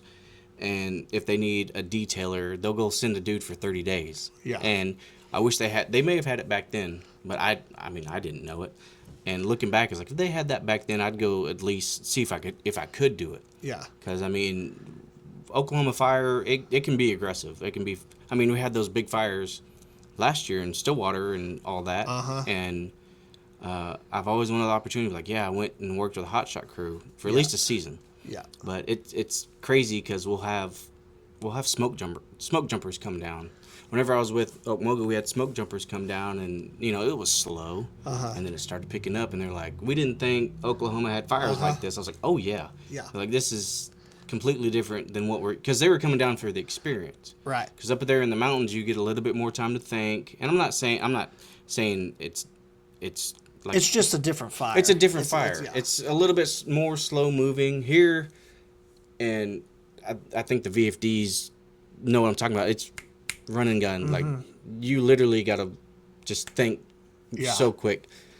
And they'd come down here, like, we like coming down here because you're moving. You're not sitting still, and there's not a lot of time to think. And there was a couple times where a couple of them had to back out because they were getting hot. Because, boy, it gets freaking hot. Because this fire was pushing this homeowner's fence, and we were putting in blower line. And, boy, you'd get so hot sometimes you'd step out. And another dude would use his blower to cool you off. and like your pack would be smoking, like steaming. Uh-huh. So it happened to them, and they're like, we didn't think it'd be like this at all. I was like, Yeah. yeah, it's fun down here. And Well, and where they're from too, they don't do blower they lines. don't. And Like, so we took ours, the last time we went to Arizona last year, we took ours to Arizona and like we used it on a fire, like a desert fire.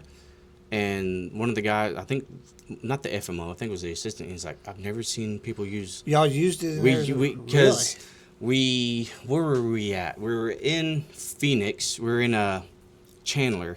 We're at Pima. Chandler, that's where I moved from. Have you seen To it now? Oklahoma. Oh yeah, it's I mean, huge. it's freaking yeah. crazy. Yeah. And it's so freaking cool because when we go there, I love it because we stay at this resort. It's right by the golf course downtown Chandler. Yeah. And so you stay at your hotel, got a swimming pool. You're right there downtown. So anytime they're like, "Oh, you want to go to Pima?" I go, "Yes." Yes, let's go. Because you get good hours, and you get to stay at that nice place. Yeah. So See that's the thing. They're like, so I was raised there until I was a junior in high school, and I had no clue that there was wildland firefighting to be done there. Pima's BIA. I mean, because I think that Pima is like a little reservation, right? Yeah. So I mean, it's down that you go. Phoenix drivers, they don't give a crap, man. They do not give a shit. They're in a hurry. And every time we went there, it was like, your truck got lights? I'm like, yeah. I'm like, well, use them, but like, if there's a fire off the side of the highway, he's like, nobody's gonna pull over, like slow down, like they don't care. Yeah. And I was like, yeah, okay. And I seen it happen. I was like, F this place. Like, they weren't lying. Yeah. And so we were at Pima, and then we went to San Carlos, which if anybody's ever been to a real life reservation, I went there for the first time. And I was like, oh, I have it good. Like, I'm not the richest. I'm definitely not the poorest, but my life is good. That is a huge difference between the reservations in Oklahoma. Oh, yeah. Versus this is a quote unquote reservation because of the laws. Like, it was technically never declassified. So, but it doesn't work like a true reservation. I mean, Light Horse still has jurisdiction. I think they got more jurisdiction now, right? Hey, I don't. Well, in Oklahoma, with that McGirt ruling that came down, a whole bunch of stuff changed on it. But like, these are the reservations we're in here, and it's I hate even saying reservation, but depending on which news article you're reading from which tribe, it's like reservation is disrespectful versus saying the nation of that tribe. So no disrespect. Like, this is just two dudes talking about whatever. I'm Native American and I don't even know. Yeah, me stuff. too. That's like, why. People are like, oh, on their reservation. I was like, where? Yeah, it's there is. But I mean, it's stereotypical what you hear. Yeah. Out there, that was. I had no idea I lived on a reservation here. Yeah. You know, and I don't think anybody did until McGirt landed. Yeah, and I don't want anybody to think it's like, oh, he don't care about his culture. I was like, I mean, I like being Native American. I didn't grow up that way. What tribe are you with? What nation? Creek. Okay. Yeah. So, I'm Choctaw. From Phoenix. No, I'm Choctaw from here. I just happened to have moved there. I know. Yeah, you're from Phoenix. Yeah. But what was very interesting to me is when I was on the crew, you had Rick, who was Choctaw too, and Rick is fluorescent white. Yep, with a big old beard, bald head, love him to death. Red beard, darn good guy. But, and so I'm proud Choctaw. Yep. But I do kind of regret the fact I wasn't even learning about my tribe until I was older. Yeah, and that's the same way with me. Learning. Yeah, and that's the same way with me too. But the guys that I'd worked with that were Creek, it was a whole different level of awareness of their actual heritage. Oh yeah. And I mean honestly, like I'm kind of jealous of the level of because I'm like, why didn't I take the time to learn that? So whenever I worked with the Creeks, there's the prevention specialist and one of the ADs could speak fluent Creek. And we'd all be sitting there and they'd just start talking Creek back and forth. I'd look at that and like, I wish, because I grew up in a dysfunctional I was very, very poor. Uh-huh. I think I went to a stomp dance once whenever I was like 2. Uh-huh. But other than that, I don't know Yeah. the difference between a powwow and a stomp dance. I just don't know. And I see that, I was like, am I like crappy because I don't know about my culture? That and now, all I that? mean, I still feel like the same. Like, I know the specific places within the Choctaw Nation that I think everybody knows. Yeah. But like, and I don't know like those boys or the men that I worked with that were Creek when we would do patrol. Yeah. And like literally we would be driving by somewhere and they're like, that's a ceremonial ground right Yeah. there. Like nobody's like, you know, I mean, like even hearing about some of the ceremonies for a member that had passed away, like how they took place and stuff. Yeah. I was just like, man. So I threw my wife before we got married, I threw my wife for a big freaking loop. I've never been to a Native American funeral. Uh-huh. And so my mom, she passed away like a month after me and my wife started dating.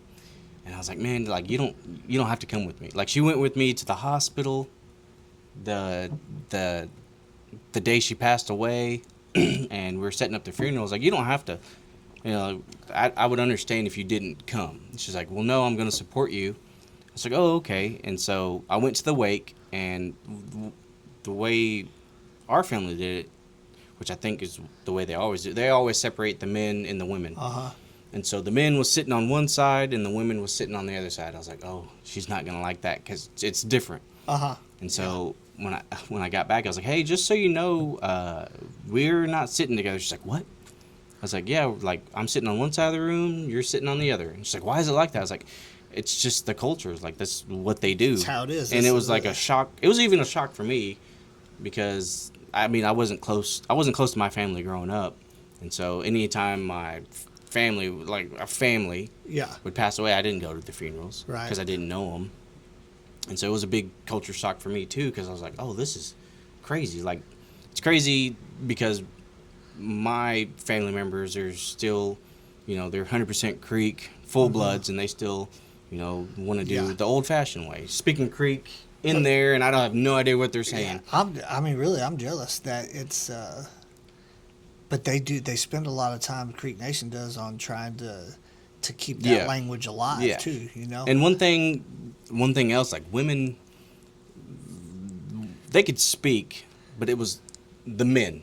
The men did everything. Uh-huh. Like, you know what I mean? The women, you know, I nothing like. I'm not saying I'm no, for it. You know what I mean? It's yeah, just I the know culture. exactly. Yeah. Like men do everything. Like women, not quote unquote, aren't allowed to speak. But you know, there's that respect Yeah. of that culture. Is like men are going to speak, and I'm not saying I'm with it, but it was just weird to see. You know what I mean? Yeah. And when we got there, I sat down by my brother, and she was across the room. She's like, "Who am I going to sit with?" I was like, "Oh, I'll just tell a family member to go sit with you, so you're not alone." Uh-huh. And so after that, I was like, "I'm glad you came, but you really didn't have to." And she's like, "No, it was cool seeing, you know, Yeah. how the culture is." I was like, "I didn't even know it. Like, I didn't know that was going to happen either." Yeah. So it was just cool for her to experience that, and I'm lucky that she went with me. And I was like, "I'm going to marry this woman." Yeah. You know what I mean? Because she's seen me through my worst and supported me when we were fresh, a month dating. Right. I was like, I'm pretty sure I'm going to marry this woman. Yeah. And so I got very fortunate to have her by my side.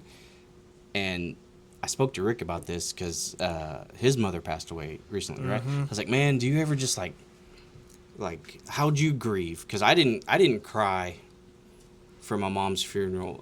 I didn't cry once. And then the funeral happened. I go back to work. She passed away whenever I was in CDL school. Uh-huh. And she goes to the hospital. I tell them, I was like, I got to go back. My mom's in the hospital. I don't think she's going to make it. I leave so you can only miss 2 days. Right. So I missed 2 days. We know she's not going to make it. So I go back the third day. Everybody's like, what are you doing here? I was like, well, this class is expensive. I have to finish it. Uh-huh. So I do the class. I was like, the funeral's on the weekend, so I can, go the rest of the days. So I don't know who I was talking about this with. I was like, I don't think I ever got a chance to like grieve because I never had somebody close pass away before. And so I was talking to Rick. I was like, man, do you ever just like drive and think of your mom? He's like, yeah. I was like, do you start crying? He's like, sometimes. And it happened to me. It happened to me. I laugh about it. It happened to me the other day because a song came on, and it's 6:30 in the morning driving to the festival, and just tears just coming down. And every once in a while, it'll just come up out of nowhere. Yeah. You know what I mean? Well, and I don't know if, I don't know, man. Like, I still got my mom, thank God. like, I can't. This is going a roller coaster. Yeah, man. yeah. We went down a different rabbit hole. But I guarantee, I'm super thankful I still have her in my life. Yeah. My grandfather, when he passed on my mom's side, me and him were tight. Yeah. I mean, he was. I did everything you could do with him, and he's been gone now years. Yeah, but I still there's stuff I still have fishing poles that were his that I still fish with just strictly. They're horrible fishing poles now. You know what I mean? Yeah. But, I still fish with them, and I do get sad still. But it's it's one of those deals. I think the thing that makes me the most sad is because whenever I told her I was going to be a Wildland Firefighter, she just lit up like the 4th of July. Like Your mom did? My mom did. Yeah. Because she's like, oh, he's doing something with his life. Yeah. And then it sucks because she didn't get to see where I've made it now. And she doesn't get to meet her grandson. I was like, man, that kind of sucks because I'm not the same boy I was when she passed away. I'm a totally different man now with my career, with my son, my wife, and I think that's why it is, because she never got to see me grow up into the man I was today. Yeah, but what I mean? It's kind of what you were saying, when you were saying you told her you had been a cattle rustler, and she's like, no. That's the type of woman she was. She's like, no, it's not your fault. It's like, yes, it is. Yeah, it's my fault. She knew you were going to do great things. I think so, too. You're a good dude. The time I've spent with you, you've seen me blow up before, though. I've seen some crazy shit. Yeah. And I was like, did you hear any of that? And you were off working I was on the other. Yeah. Well, I was on the other side. And I come walking different back sides up, of the road. Yeah. And I come up huffing and puffing, and you came walking down, and I was like, did you hear any of that? I was like, no. I was like, oh. I'm damn near deaf anyway. Yeah. So it's like Little John was about to lose his mind. Though. Yeah. I was like, whoa. What? Yeah. He's like a trap kid. I told my wife when I first started, I was like, she's like, how'd it go? And I was like, oh, I love everybody. Yeah. And I was like, I'm very thankful that I have Robbie and Ricky, because you guys were you've been in supervisory roles before. And being a young, new supervisor, I didn't want you guys to think, oh, he's hot shit, because I wasn't. Oh, we thought you were hot. No. But I told my wife that. I was like, I have instructor guys who are in supervisory roles, so I'd come, you guys would help me out a lot. I was like, hey, man, what do I... And it's never bad to have help. Right. You know what I mean? Yeah. And so I'd always be like, hey, man, what do you think, this and that? And you guys would always help me out. And I always wanted to thank you and him for the short time that you guys were there. Nah, man, we enjoyed it.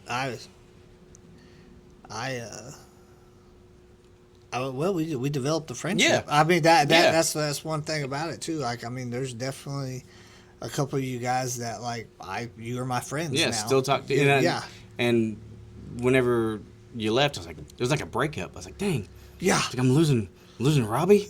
But no, I was always. I've told my wife this. I was like, I've always been thankful for Robbie and Ricky being there whenever I first got there, because I wasn't going to take the position because I was probably insecure. I was like, do I have, what it takes to be a supervisor? Because the only thing I ever had to worry about was, I was a squad boss. 5 people, no big deal. But I was like, do I have what it takes to be a supervisor? Can I, be a leader, not just a supervisor? And having you two there, I think it really helped out for the short time, which I loved when you guys were there. It was a fun time. It was a good time. It was a good time. But I definitely enjoyed it. But having you two there and always being able to rely on you two for advice, I think it helps me tremendously in being a better supervisor not just supervisor, but trying to be better as a leader as well. Because you can be a supervisor and a shitty leader. Oh yeah, and, for sure. And I think that's where I kind of developed my style of being a supervisor, because I've had some shit bosses. I mean, everybody has. I think that's worldwide. Like, it's everywhere. You have it. You don't know how good you have it when you have had a shitty boss. You know what I mean? Oh yeah. And so there was one of my crew bosses. He was just a dickhead. And I was like, man, if I ever make crew boss, I'm gonna treat everybody with respect, and I'm not gonna talk down on them, any of this. So I think that's where it came from. I was like, I don't want to be like that guy. Yeah. And then I You get examples. Yeah, and then I met another one of my bosses who I still talk to this day. He was really strict. I would say he didn't micromanage a lot. But he would tell you when you messed up. Like, he'd hold you accountable. Right. You know what I mean? And he would stick his neck out for you, but he was like an asshole. But he was like one of the good, he was a cool guy, but he was an asshole. Right. And so I was like, okay, I kind of want to be like him. I kind of want to be, respectful of everybody. So I think it's a good, mashup of those two supervisors. Because he was a really good supervisor. But he was an asshole. But it happens. It happens. Yeah. And like me and him, I'll call him, we'll shoot the shit. You know what I mean? And I'm thankful that I've worked for him, because he's given me great advice. Yeah. And I'm thankful I've had that crappy crew boss. Yeah. Well, and you don't have to be liked by your guys. And that's a hard thing for that was hard for me to swallow. Yeah. Pause. Not be. Yeah. Yeah. But that was hard for me to a hard pill to swallow, because I was like, I want to be liked by everybody.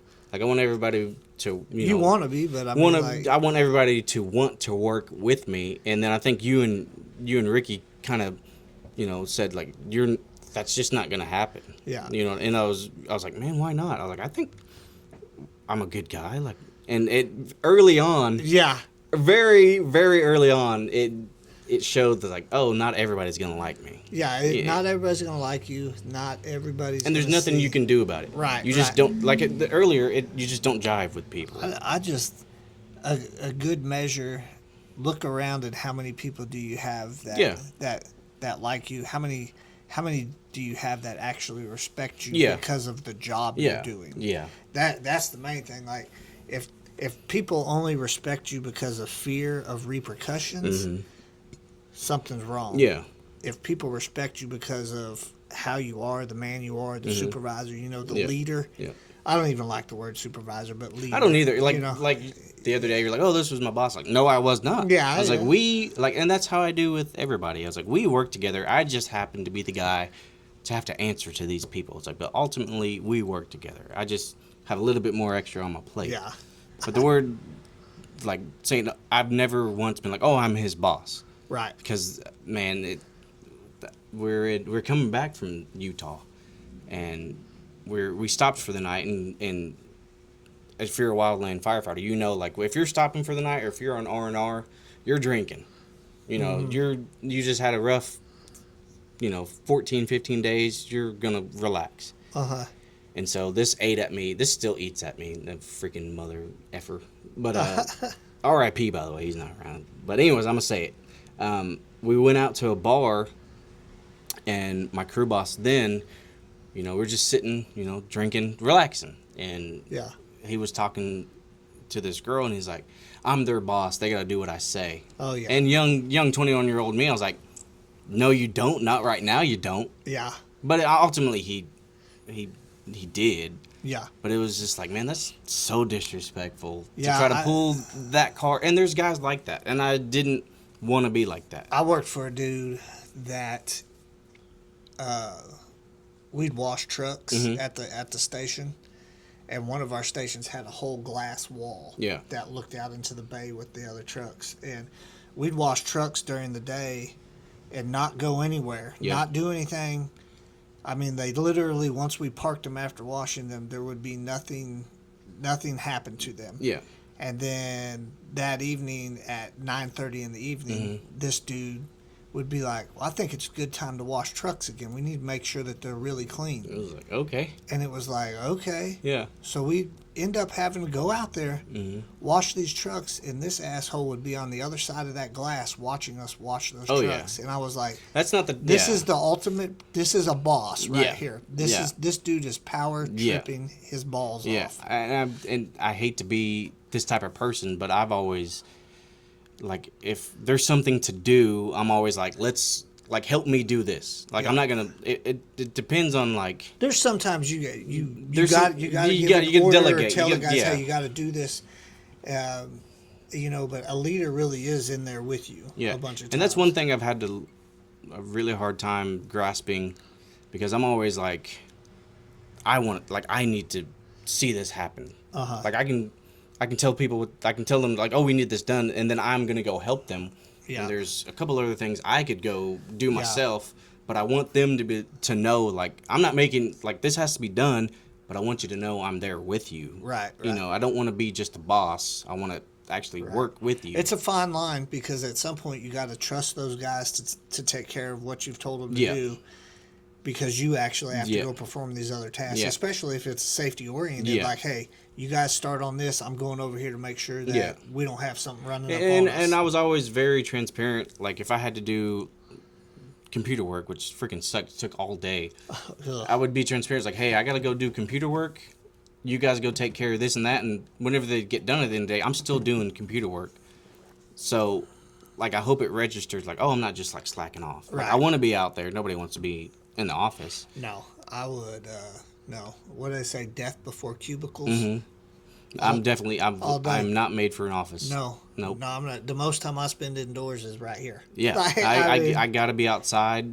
Like, I can't imagine sitting in a cubicle all day waiting for 5 o'clock. Right. Like with my job, I'm sure with the ambulance too, you don't even think about the time. man. You know what I mean? Yeah, I think. Unless it's about time it. to eat. When Yeah. it's lunchtime, it's like, all right, it's lunchtime. It's Yeah, time to I'm eat. pretty hungry. What time is that Yeah. food coming through here? Well, we gotta wrap it up. You have to go pick up your little My one. baby. Anything you want to say on the baby? Like how's that been? Like we're still talking pretty new Yeah. now. He's 3 months old. Mom, she's a freaking trooper. She having the baby was a little difficult. She got a spinal headache, and she was like, I think I got a spinal headache. But before she had them, she's like, whenever they say I can get up and walk around, I'm getting up. She's like, I'm not gonna lay in bed. And then so she had them. She got up immediately. Like, I don't know how many hours you have to rest. Like 2, 3. I ain't never had As soon one. as they were like, you yeah. can get up, she got straight up. She's like, we're walking. We just did laps around. And she developed a spinal headache. And some nurses would be like, yeah, you have one.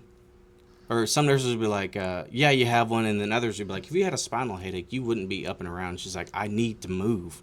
Like, I need to move. Like, I can't sit in bed all day. Right. And so, before we left, she got it fixed. Like, you have to get another epidural. Really? You know, so I look at her as a freaking hero because I couldn't do it. She had an epidural to have the baby, and then right before we left, she had another epidural to fix her headache. Which she described it to me. She was like, it feels like your brain is sitting on your spinal cord. And I guess because when you have one, like fluid, you've released too much fluid. You got A spinal headache or something. me. I don't know. And I say it's funny. We laugh at it now, but when you get a spinal tap, I'm not a doctor, but when you get one to fix it, you're supposed to rest for 2 hours. You're not supposed to be on your feet. And we were ready to go home. We've been there 4 days. We were ready to go home. As soon as she got, she's like, I feel so much better. Get the trucker out of here. Let's go. And so we have an hour and a half drive back, and 30 minutes into it, she's like, I'm in the worst pain ever. Really? Because she was in the back of the truck moving around yeah, and all that. So when she got home, she was in really bad pain, and she powered through it. She didn't want to take, the only thing she would take was like Tylenol. And just seeing, I tell her all the time, I was like, you're more attractive to me now as a mother than when I first met you. You know what I mean? And she's like, oh yeah, whatever. I was like, I've seen you basically have a child and you're the mother to my child. Uh-huh. I was like, I would take this Ashley over the Ashley I first met. Yeah.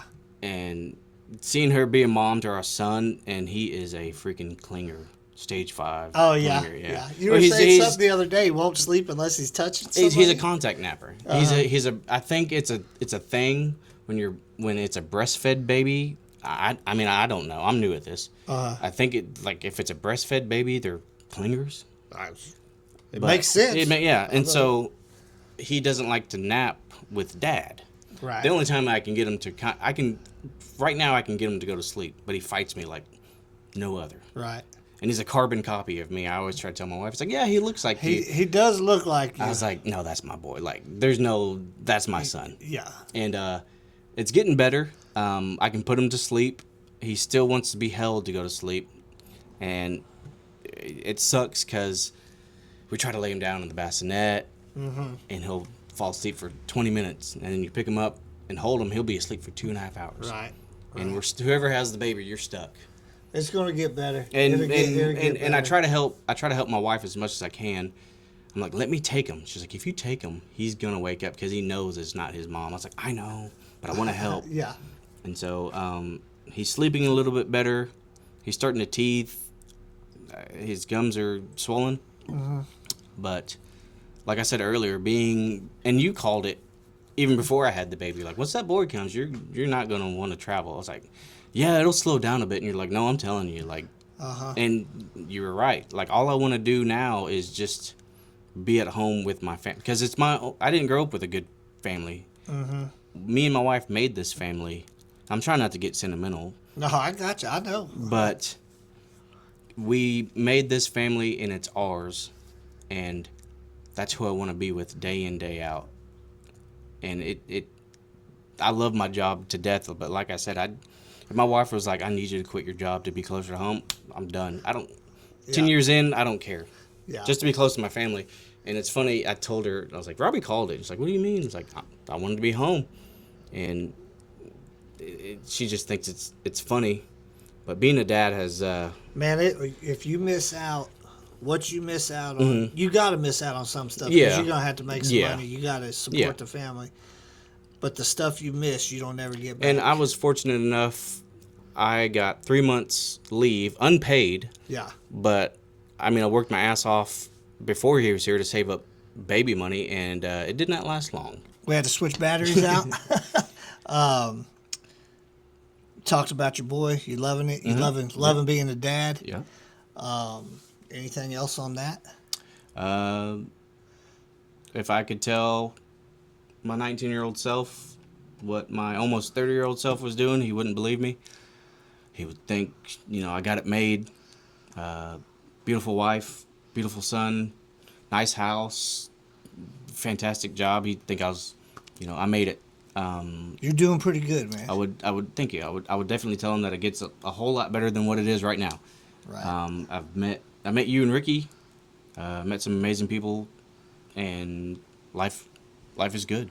Well, man, me and Rick's always a phone call away. Oh yeah, every time. I appreciate you coming down here. It means a lot that you came in. I'm looking forward to it again. We're gonna have everybody back again for sure. Oh yeah. Guys, appreciate you watching the episode 13, Sticks and Stones Unfiltered. If there's anybody else you guys want to see on here, like, subscribe, let us know, comment on there. We'll get somebody on. And take it easy.